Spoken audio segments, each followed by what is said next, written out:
Good morning, children. Children, I hope you have completed exercise 10.1. Let's check its answer. First question is fill in the blank.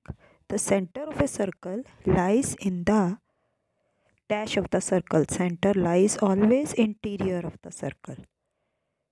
Center lies in interior of the circle. Second part, a point whose distance from the center of a circle is greater than its radius lies in the dash of the circle.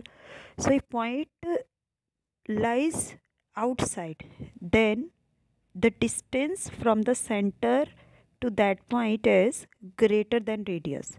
So point lies in the exterior of the circle.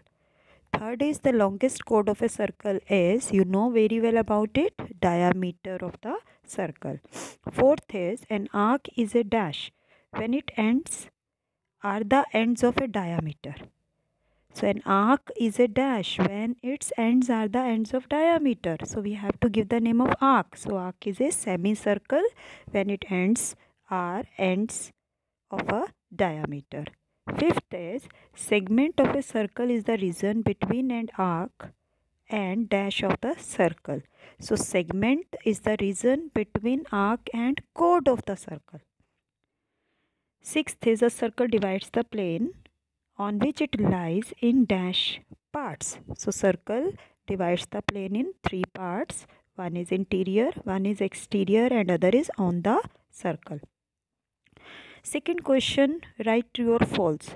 Children, you have to give here reason why we are saying it is true, why we are saying it is false. So first statement, line segment joining the center to any point on the circle is a radius of the circle.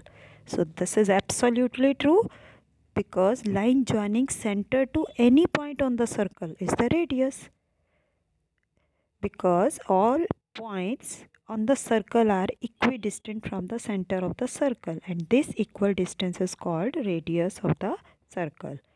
Second is a circle has only finite number of equal chords.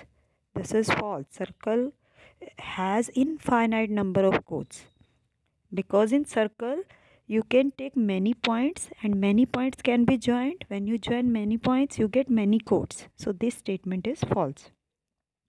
Third is if a circle is divided into three equal arcs, each is a major arc. This is again false. When it divided in three equal parts, then there is no major, no minor. So this statement is false because all three arcs are equal. So there is no difference between the major and minor arcs.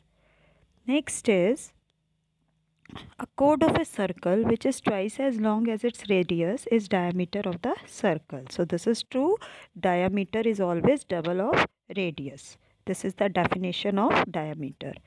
Fifth is sector of the region between the chord and its corresponding arc. This is again wrong. The region between chord and corresponding arc is the segment. Sector is the region between two radii and corresponding arc. So this statement becomes false because the sector is the region between two radii and an arc.